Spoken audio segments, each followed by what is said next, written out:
Good morning बच्चों। आज के इस वीडियो लेक्चर में हम लोग कॉमन एरर की बात करेंगे। कॉमन एरर का आज का हमारा ये एपिसोड नंबर सी होगा।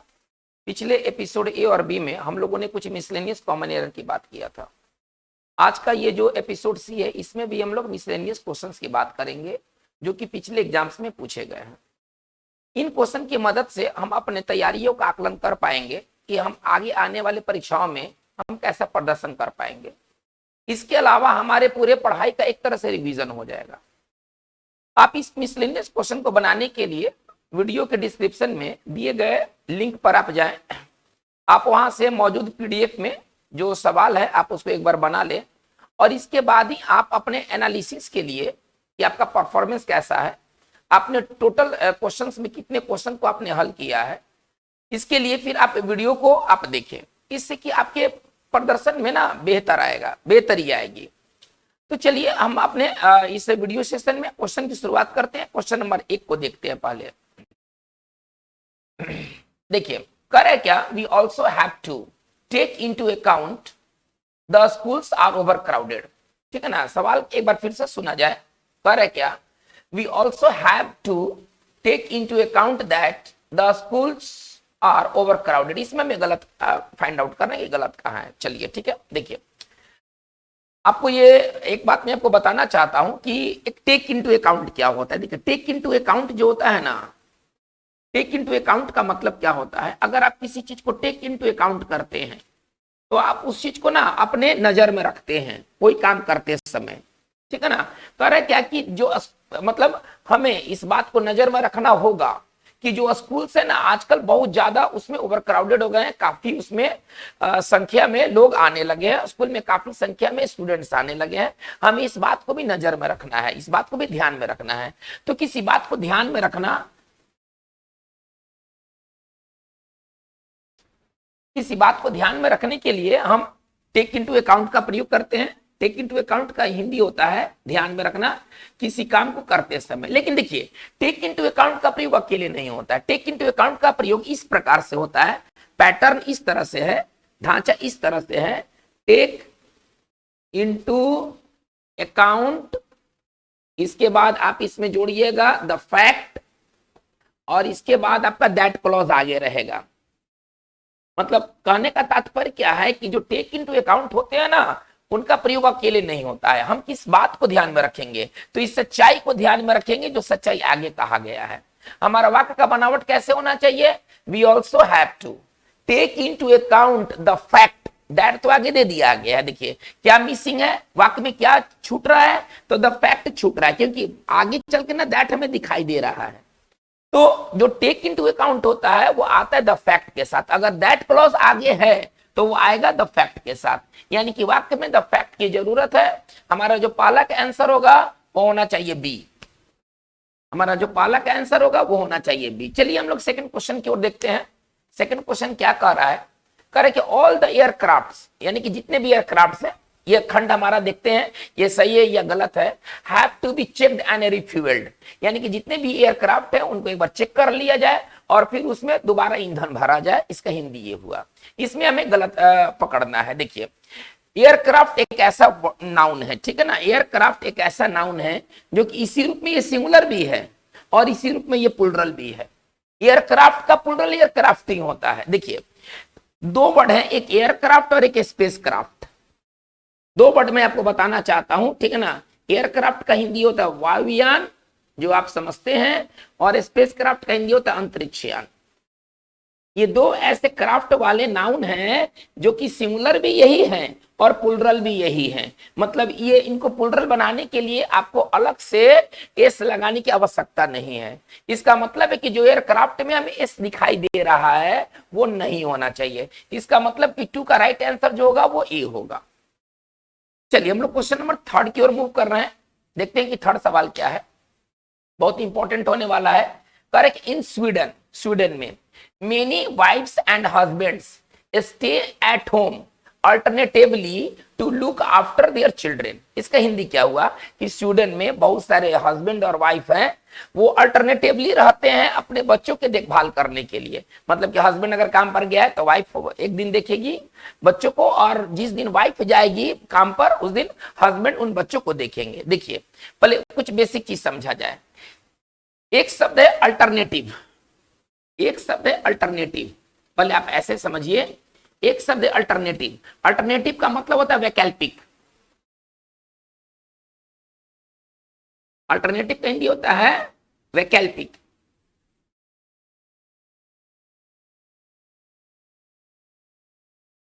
और एक होता है, एक शब्द होता है अल्टरनेट।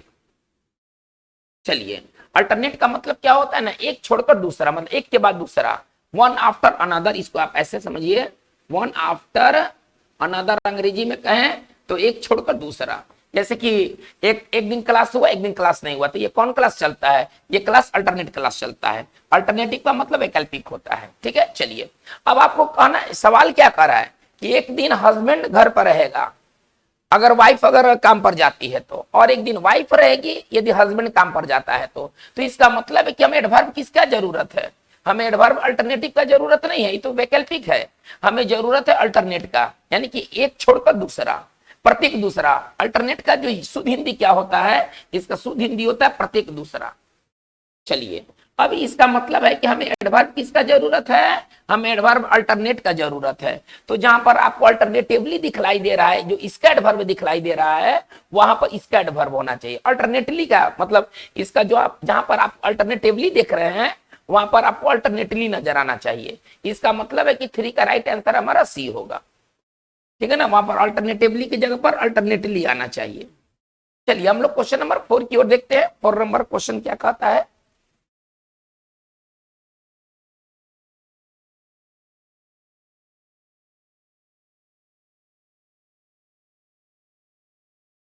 चलिए कर रहा है क्या कि एनी स्मोकर, ठीक है ना, must remember that the people around him are inhaling the smoke. इसका हिंदी क्या हुआ कि कोई भी स्मोकर को, जो सिगरेट पीने वाले हैं, उन्हें ये ध्यान उन्हें ध्यान में रखना होगा कि उनके आसपास जो लोग हैं तो उनके द्वारा छोड़े हुए धुओं को इनहेल मतलब श्वास में ले रहे हैं। देखिए यहाँ पर एनी स्मोकर के जगह पर, एनी स्मोकर की जगह पर यहाँ पर, ठीक है ना, एवरी स्मोकर होना चाहिए।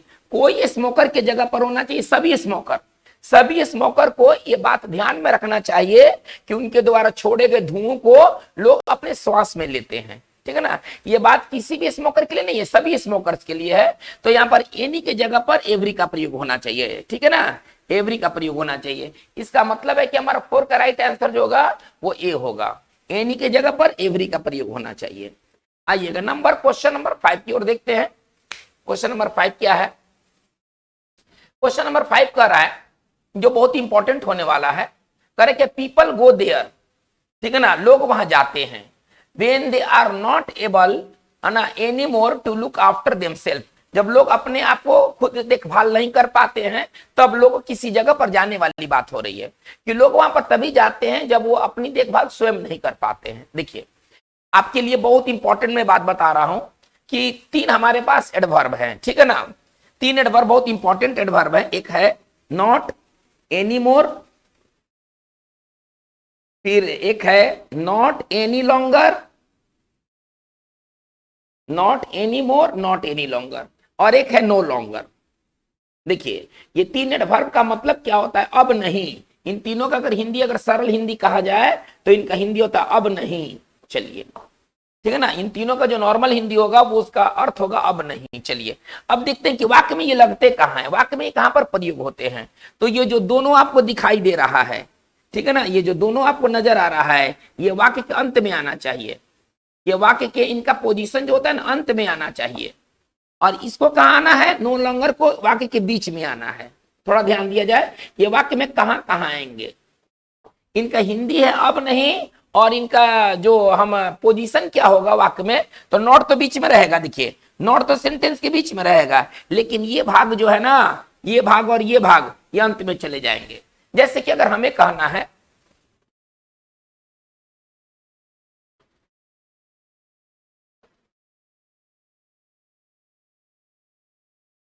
चलिए आप इस वाक्य पर पहले विचार कीजिए। क्या कर रहा है? अब वे अच्छे दोस्त नहीं हैं। किसी के बारे में मतलब पहले दोस्ती अच्छी थी, इसके बाद दोस्ती खराब हो गई। कह रहे कि अब वे अच्छे दोस्त नहीं है। अब हमें इसे सेंटेंस के रूप में बनाना है। अब नहीं, अब नहीं के लिए हमारे पास क्या वर्ड है? तो हमारे पास है not any more, not any longer या नो लॉन्गर। चलिए हम किसी से बना सकते, चलिए पर इससे उठा के बना रहे हैं। कैसे लिखेंगे? They are not good friends, थोड़ा ध्यान दिया जाए, एनी लॉन्गर या एनी मोर, ठीक है ना। चलिए मैंने एनी लॉन्गर का यूज कर दिया। They are not good friends any longer. चलिए थोड़ा ध्यान दिया जाए। अब एनी लॉन्गर कहाँ आया? वाक्य के अंत में आया ना, वाक्य के अंत में आया। हम जहां पर एनी लॉन्गर लिखे हैं वहां पर हम एनी मोर भी लिख सकते हैं। ओके चलिए, लेकिन अगर इसे नो लॉन्गर से बनाया जाए तो नो लॉन्गर कहाँ आएगा? वाक्य के बीच में। नो लॉन्गर से बनाएंगे तो कैसे बनेगा? They are no longer good friends. थोड़ा ध्यान दिया जाए। देखिए ये मैं दोनों से आपको बनाकर दिखला रहा हूं। अगर नो लॉन्गर से बनाया तो ये वाक्य के बीच में आया, और एनी लॉन्गर या एनी मोर से बनाऊंगा तो ये वाक्य के अंत में आएंगे। चलिए हम अपने सवाल की ओर आते हैं। सवाल क्या करेंगे? पीपल गो देयर, लोग वहां जाते हैं, ठीक है ना, लोग वहां जाते हैं। When they are not able to, ठीक है ना, when they are not able any more to look after themselves, जब वो अपना खुद देखभाल नहीं कर पाते हैं। देखिए जो आपको एनी मोर दिखलाई दे रहा है, ये वाक्य में कहां दिखाई दे रहा है? बीच में दिखाई दे रहा है। इसे कहां जाना चाहिए? इसे वाक्य के अंत में जाना चाहिए। जैसे कि यहां पर आपको दिखाई दे रहा है, ठीक है ना। एनी मोर कहां जाना चाहिए? वाक्य के अंत में जाना चाहिए। इसका मतलब है कि वहां एनी मोर का जो पोजीशन है वो गलत है, वो देमसेल्फ के बाद जाएगा, नहीं, वो उसका प्रयोग देमसेल्फ के बाद होगा। यानी कि हमारा 5 का राइट आंसर क्या बनना चाहिए? सी। चलिए क्वेश्चन नंबर 6 की ओर आगे बढ़ते हैं।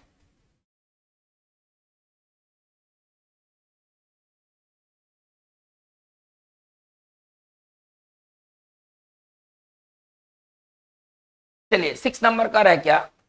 Please and ask your staff if anybody of them has seen my purse।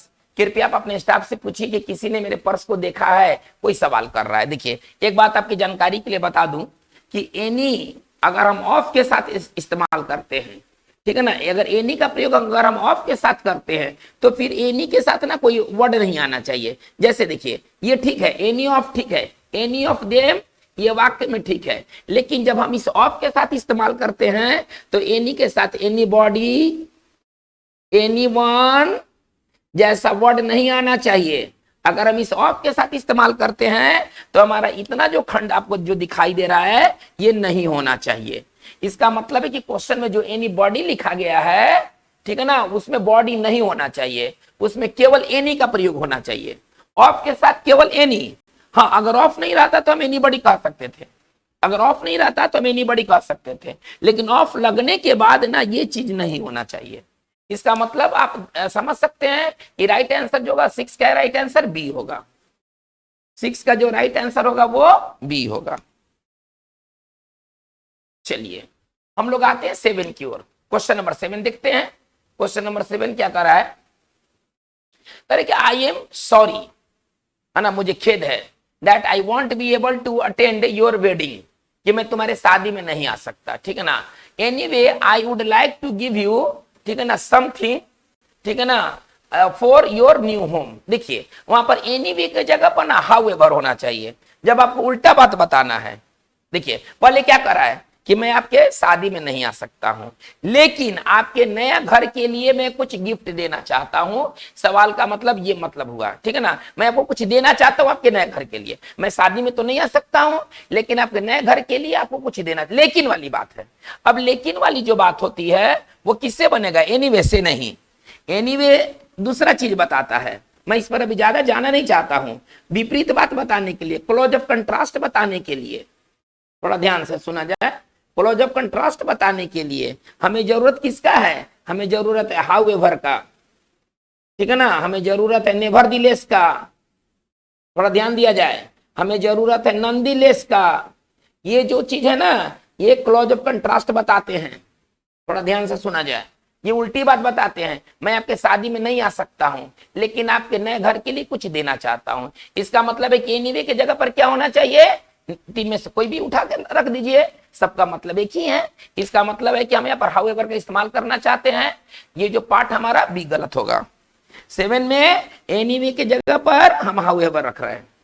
Okay, चलिए 8 नंबर क्वेश्चन को देखा जाए, बहुत इंपॉर्टेंट होने वाला है। करे क्या, there appears A haphazard attitude, ठीक है ना। चलिए among the young generation, younger generation, करेगा कि यंगर जनरेशन में ना एक हैप्पीजार्ड एटीट्यूड है, मतलब लोगों में ना अव्यवस्थित तरीके से लोग सोचते हैं, ऐसा प्रतीत होता है। देखिए देयर, पहले हम अपीयर का पहले स्ट्रक्चर देखते हैं, अपीयर कैसे काम करता है। देयर के साथ अगर हम अपीयर्स लिखते हैं ना तो उसमें एक वर्ड आ जाता है टू बी। देयर अपीयर्स केवल अकेले नहीं होता है, देयर अपीयर्स, जहां देयर के साथ आया तो उसके साथ हमें टू बी का प्रयोग करना होगा, यानी कि हमारा सही वाक्य कैसे बनना चाहिए, there appears to be a haphazard attitude among the younger generation. इसका मतलब है कि हम पूरा संशोधन कहां कर रहे हैं, हम पूरा संशोधन ए बॉक्स में कर रहे हैं ना, तो इसका मतलब है कि हमारा 8 का आंसर क्या बनेगा, ए होगा।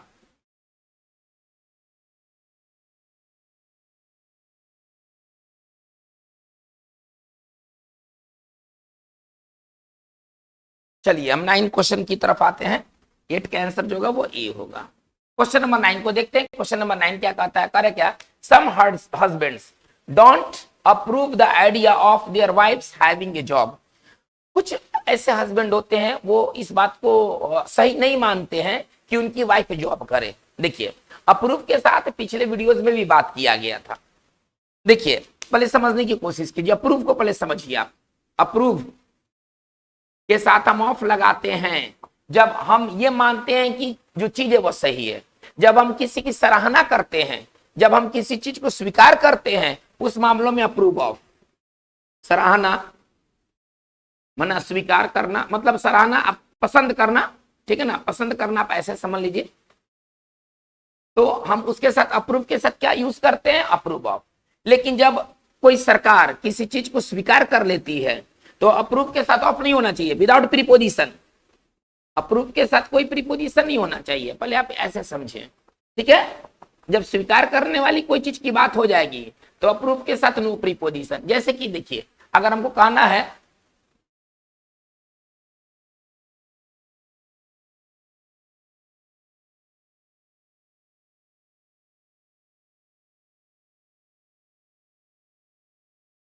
चलिए इस वाक्य को देखा जाए, क्या कर रहा है कि लोकसभा ने बिल को स्वीकार कर लिया। इसको कैसे लिखेंगे, लोकसभा के लिए लोकसभा बिल लिख सकते, नहीं तो लिखेंगे द लोअर हाउस। चलिए द लोअर हाउस स्वीकार करने के लिए क्या बता रहे हैं, अप्रूव, लेकिन उसमें प्रीपोजिशन नहीं होना चाहिए, ऑफ नहीं होना चाहिए। Okay, the lower house approved the bill, ठीक है। अच्छा अब हमको कहना है कि उसने मेरे हेयर स्टाइल की सराहना की। चलिए थोड़ा सा इसको देखा जाए, उसने मेरे हेयर स्टाइल की सराहना की, तो इसको कैसे बनेंगे, सराहना करने के सेंस में अप्रूव के साथ क्या यूज होना चाहिए, ऑफ, ठीक है। कैसे लिखेंगे, he approved of my hairstyle. सराहना करना, पसंद करना, इस सेंस में हम अप्रूव के साथ क्या प्रयोग करते हैं, अप्रूव ऑफ। इसका मतलब है कि हमारा यहाँ पर जो प्रश्न में जो अप्रूव जो दिया गया है वो स्वीकार करने वाली बात नहीं है, वो पसंद करने वाली बात है, वहां पर अप्रूव के साथ ऑफ होना चाहिए। 9 का आंसर बी होगा। आते हैं हम क्वेश्चन नंबर 10 की ओर।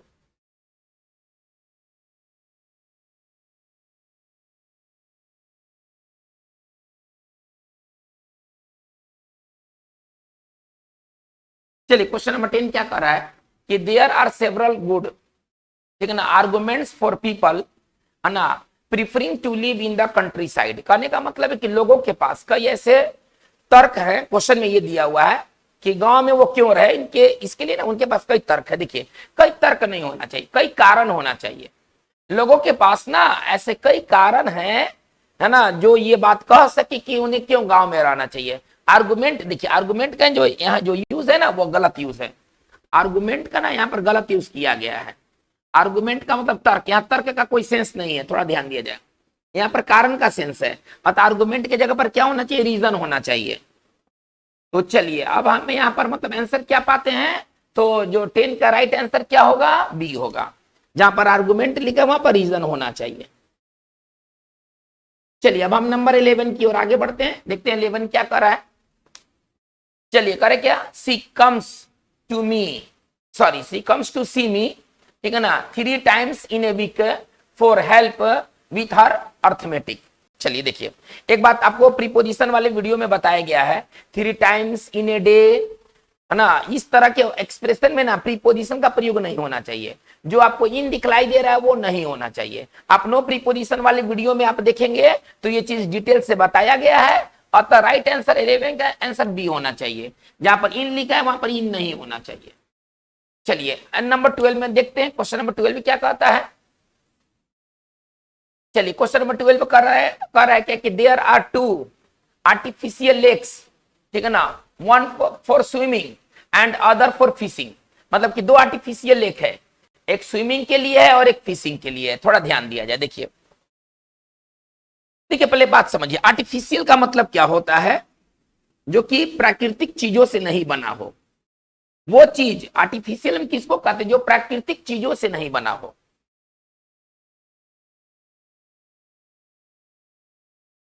जो प्राकृतिक चीजों से नहीं बना हो, वो बात कहने के लिए ना हम लोग आर्टिफिशियल का प्रयोग करते हैं, जो प्राकृतिक चीजों से नहीं बना हो। जैसे कि आर्टिफिशियल ज्वेलरी, कृत्रिम गहने, आर्टिफिशियल ज्वेलरी, थोड़ा समझने की कोशिश किया जाए। लेकिन तालाब क्या हो सकता है, तालाब या तो भगवान द्वारा बना होगा, गॉड मेड, किसी प्राकृतिक कारण से तालाब बना, नहीं तो मैन मेड, या तो मैन तालाब बनाएगा। तालाब कैसे बनेगा, आर्टिफिशियल कोई लेक थोड़े होगा, कोई आर्टिफिशियल पॉन्ड थोड़े होगा, या तो वो मैन मेड होगा। कोई नहर है, नहर या तो प्राकृतिक रूप से नहर बन गया, या तो उसको मैन ने बनाया, तो या तो होता है गॉड मेड। देखिए ये सारे चीज, नहर, तालाब, ये सब क्या होता है, या तो होता है गॉड मेड और नहीं तो होता है मैन मेड, ठीक है ना। तो जहां पर आप आर्टिफिशियल देख रहे हैं, वहां पर आर्टिफिशियल की जगह पर क्या होना चाहिए, वहां पर आर्टिफिशियल की जगह पर मैन मेड होना चाहिए। वो मानव द्वारा निर्मित है। आर्टिफिशियल का तो मतलब होता है जो प्राकृतिक चीजों से नहीं बना हो, जैसे कि आर्टिफिशियल ज्वेलरी। तो यहां पर होना चाहिए मैन मेड होना चाहिए। इसका मतलब है कि हमारा 12 का राइट आंसर ए होगा। चलिए क्वेश्चन नंबर 13 देखा जाए। करेंगे each week he wrote her 3 letters as well as telephone her. देखिए एज वेल एज क्या है, थोड़ा ध्यान से सुनिएगा। एज वेल एज प्रीपोजिशन है, एज वेल एज प्रीपोजिशन है। प्रीपोजिशन के बाद वर्ब का कौन सा रूप होता है, V2, V3 नहीं V4। यानी कि जहां पर टेलीफोन लिखा हुआ है, एज वेल एज जहां पर टेलीफोन लिखा हुआ है वहां पर क्या होना चाहिए, V4 होना चाहिए ना, वहां पर टेलीफोनिंग होना चाहिए। इसका मतलब है कि राइट आंसर हमारा 13 का सी होगा। चलिए क्वेश्चन नंबर 14 की ओर देखते हैं। क्वेश्चन नंबर 14 क्या कर रहा है,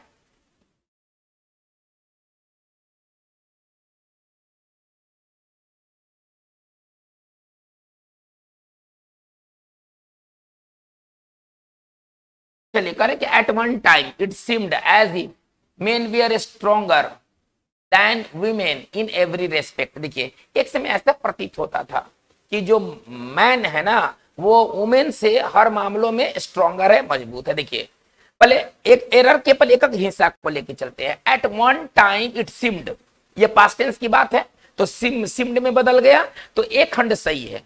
चलिए आगे बढ़ते हैं। एज इफ, एज इफ के बाद वर होता है। एज इफ के बाद ग्रामर क्या कहता है, एज इफ मतलब कल्पना के सेंस में इस्तेमाल होता है, और इसके बाद वर्ब वर आता है। तो वर भी दिया हुआ है, पार्ट बी में वर भी है, स्ट्रॉन्गर है तो देन भी है।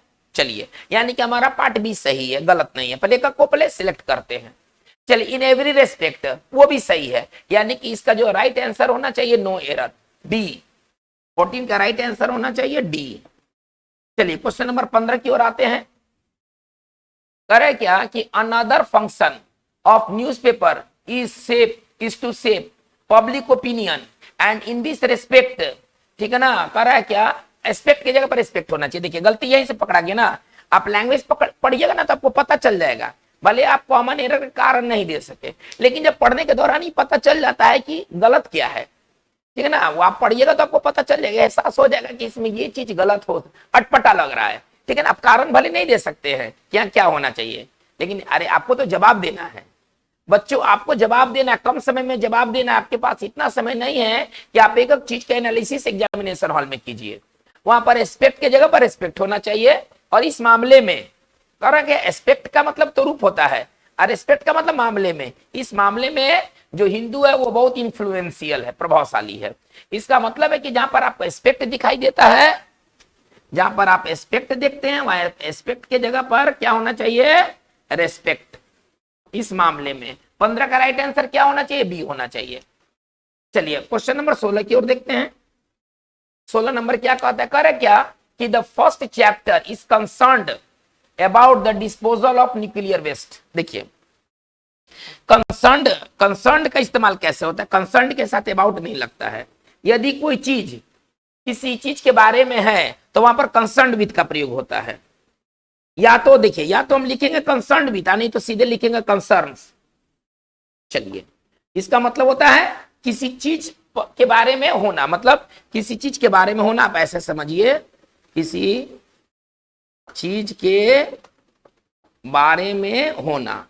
ये बात कहने के लिए या तो हम कंसर्न विद लिखेंगे, नहीं तो सीधे कंसर्न से बना देंगे। जैसे कि आप ये वाक्य देखिए, तो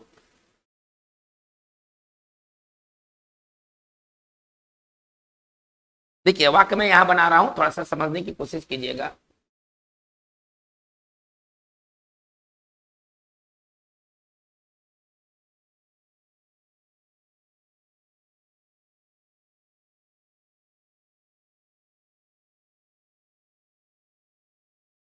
चलिए आप ये वाक्य देखिए, बहुत सिंपल तरीके से आप इसको समझ सकते हैं। किताब का पहला चैप्टर आइंस्टीन के ऊपर है, या आइंस्टीन पर है, या आइंस्टीन के ऊपर है ना। तो किसी चीज के बारे में होना, इसके लिए हमारे पास क्या विकल्प है, या तो कंसर्न विद, नहीं तो कंसर्न।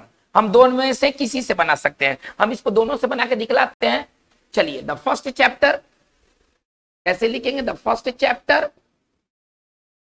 ऑफ द बुक, चलिए इज कंसर्न्ड। देखिए कैसे लिख रहा हूं, कंसर्न्ड लिख दिया तो कंसर्न के साथ क्या इस्तेमाल करूंगा, विथ लिखूंगा, कंसर्न विथ शेक्सपियर या आइंस्टीन, जो भी हम लेके चल रहे हैं। चैप्टर किस पर है आधारित, आइंस्टीन पर है। चलिए मैंने आइंस्टीन लिख दिया। तो अगर इसको कंसर्न से बनाना होता तो इतना नहीं देता, इतना की जगह पर सीधे लिख देता कंसर्न, विथ भी हटा देता।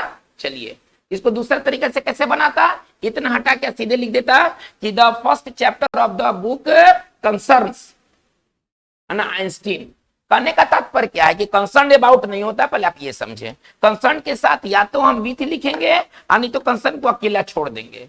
इसका मतलब है कि जहां पर कंसर्न अबाउट नजर आता है पार्ट ए में, वो गलत है। 16 का राइट आंसर जो होगा वो ए होगा।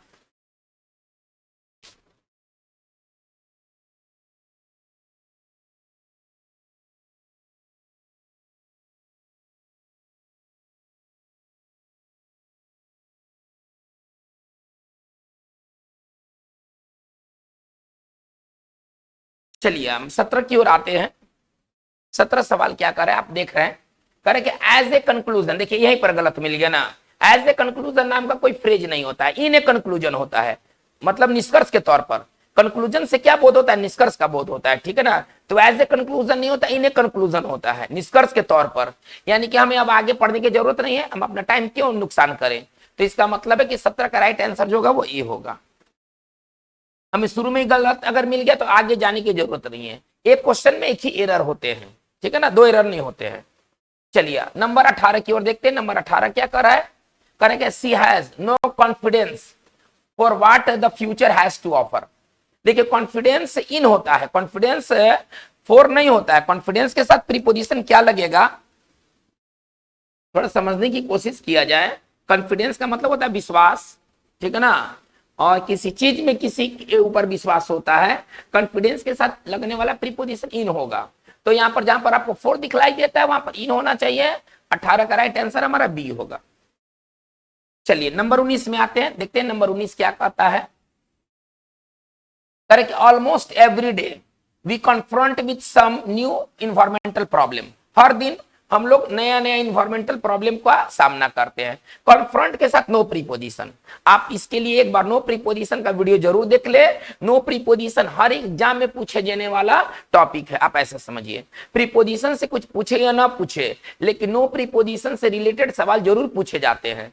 कॉन्फ्रंट के साथ प्रीपोजिशन का प्रयोग नहीं होना चाहिए, ठीक है ना। हमारा वाक्य सीधे ऐसे होना चाहिए, ऑलमोस्ट एवरी डे, लगभग हर दिन, we confront some new environmental problem. तो इसका मतलब है कि हमारा राइट आंसर 19 का राइट आंसर बी होना चाहिए। नहीं, 19 का राइट आंसर बी होना चाहिए। चलिए आते हैं क्वेश्चन नंबर 20 में। क्वेश्चन नंबर 20 क्या कहता है, first of all I would like to congratulate you, ठीक है ना, बोथ ऑन, है ना, कॉन्ग्रेचुलेट फॉर नहीं, ये बात आपको प्रीपोजिशन वाले वीडियो में क्लियर किया गया है। कॉन्ग्रेचुलेट हम ऑन का, कॉन्ग्रेचुलेट के साथ है प्रीपोजिशन ऑन का प्रयोग करते हैं, फॉर का नहीं, ठीक है। इसका मतलब है कि जहां पर आपको फॉर दिखाई दे रहा है वहां पर ऑन होना चाहिए। 20 का आंसर सी।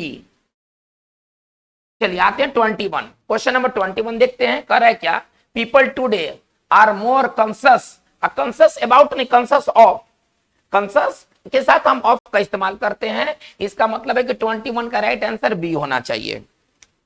अब हमें आगे जाने की जरूरत नहीं, हम तो एरर खोज रहे हैं ना, एरर मिल गया तो that is okay, that is it, है ना। 21 का राइट आंसर बी होगा। आते हैं 22 की ओर। चलिए करें क्या, by reading quickly I could find the book before the library closed. देखिए कुड का प्रयोग हम लोग पर्टिकुलर ओकेजन पर नहीं करते हैं, यहाँ पर कुड के जगह पर माइट का प्रयोग होना चाहिए। वैसे बच्चों में मॉडल ऑक्सिलरी वर्ब का जब मैं वीडियो लाऊंगा, अभी तो लाया नहीं हूं, आगे के दिनों में आएंगे तो उसमें इस कॉन्सेप्ट को बढ़िया से डील कर दिया जाएगा। अभी आप ये मान के चलिए कि यहाँ पर कुड के जगह पर माइट का प्रयोग होना चाहिए, ठीक है, क्योंकि कुड का प्रयोग पर्टिकुलर ओकेजन में नहीं होता है। ये पर्टिकुलर ओकेजन कैसे दिख रहा है, क्योंकि लाइब्रेरी बंद होने वाली बात जब थी तब जल्दी जल्दी किताब पढ़ा, ठीक है ना। चलिए तो इसका मतलब है कि जहां पर आपको कुड दिखाई देता है वहां पर माइट होना चाहिए। 22 का राइट आंसर क्या होगा, बी होगा। चलिए 23 की ओर आते हैं।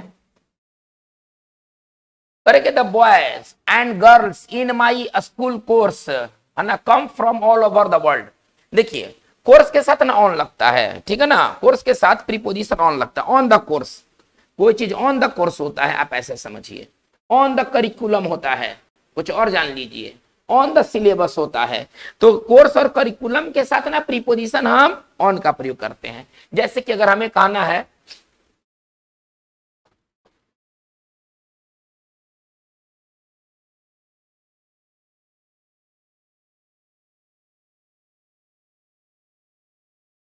चलिए आप इस वाक्य को देखिए, कह रहे क्या कि संस्कृत सीबीएसई पाठ्यक्रम में मौजूद है, मतलब संस्कृत को हटाया नहीं गया है, हम ऐसे कहना है। मतलब अगर आप सीबीएसई से भी अगर पढ़ाई पढ़ते हैं तो आपको संस्कृत पढ़ना होगा। कैसे लिखेंगे, संस्कृत इज अवेलेबल, ठीक है ना, ऑन सीबीएसई, है ना, करिकुलम। चलिए पाठ्यक्रम के लिए करिकुलम। अब इसका मतलब है कि भले हिंदी में है लेकिन इसके लिए इन नहीं होगा, इसके लिए क्या होगा, ऑन होगा। इसका मतलब है कि हम अगर देख रहे हैं जो बात, ठीक है ना, इन माई इंग्लिश कोर्स या करिकुलम, उसके जगह पर, तो इनके जगह पर क्या होना चाहिए, ऑन, ठीक है। 23 का राइट आंसर जो होगा वो आपका ए होगा। 23 का राइट आंसर ए होगा। आते हैं 24 की ओर। करे क्या, the article is highly critical और गवर्नमेंट रिफ्यूजी पॉलिसी। देखिए क्रिटिकल ऑफ होता है, ठीक है ना, क्रिटिकल के साथ हम प्रीपोजिशन ऑफ का प्रयोग करते हैं। जहां पर आपको ऑन दिखाई दे रहा है वहां पर ऑफ होना चाहिए। तो 24 का राइट आंसर बी होगा। चलिए आते 25 की ओर। करेंगे 25, करेंगे my criticism on this type of journalism is that, ठीक है ना, इट इज टोटली इरेस्पॉन्सिबल। देखिए आप अभी आगे पढ़ेंगे, चीजों को जानेंगे कि क्रिटिकल के साथ हम सॉरी क्रिटिसिज्म के साथ प्रीपोजिशन क्या होगा। जहां पर क्रिटिसिज्म आपको जो ऑन दिखाई देता है, क्रिटिसिज्म के साथ जो हमने ऑन लगाया है ये गलत है, ठीक है ना। क्रिटिसिज्म के साथ प्रीपोजिशन ऑफ का प्रयोग होता है। ये बहुत इंपॉर्टेंट होने वाला है। देखिए ये सारे जो क्वेश्चंस हैं ये किसी ना किसी प्रीवियस एग्जाम्स में पूछे जा चुके हैं, ठीक है ना। ये उनके लिए और ज्यादा असरदारक होंगे जिनको लगता है कि उनका ग्रामेटिकल साइड अच्छा है।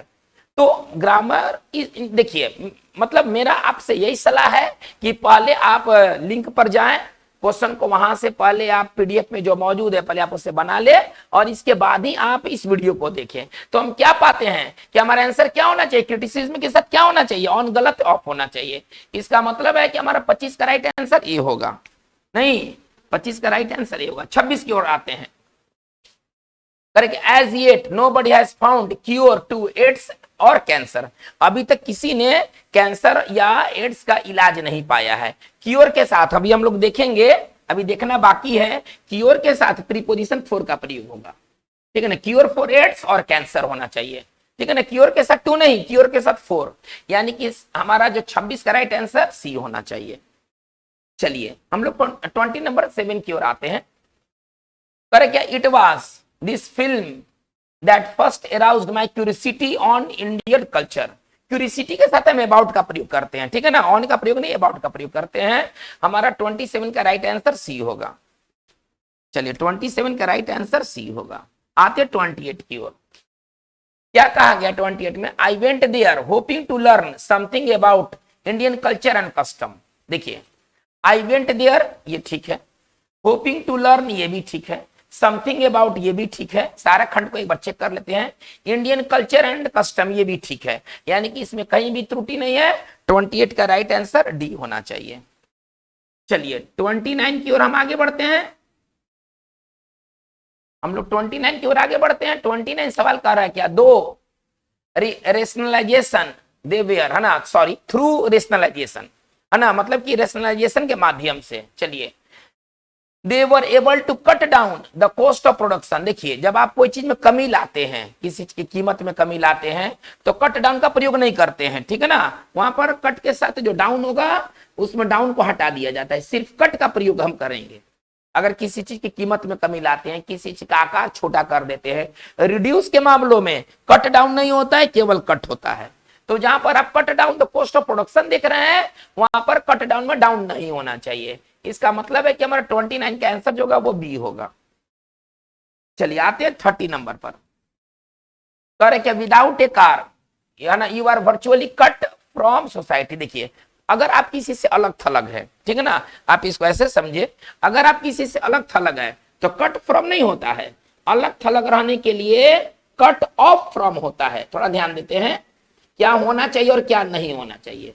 अगर आप किसी से अलग थलग रहते हैं तो आप क्या करें कि विदाउट ए कार, बिना कार के, you are virtually cut from society, तो आप समाज से कट जाते हैं। अगर कार नहीं है तो आप समाज से कट जाते हैं। अलग थलग रहने के लिए, किसी सदस्य, किसी समूह से कट जाने के लिए जो फ्रेज है वो क्या है, कट ऑफ फ्रॉम, ठीक है। तो इसका राइट आंसर जो होगा वो सी होगा।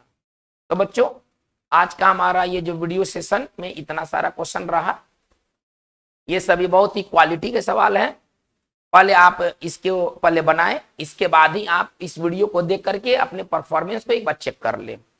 तो आज की बात बस इतना ही रहेगा। Thank you very much.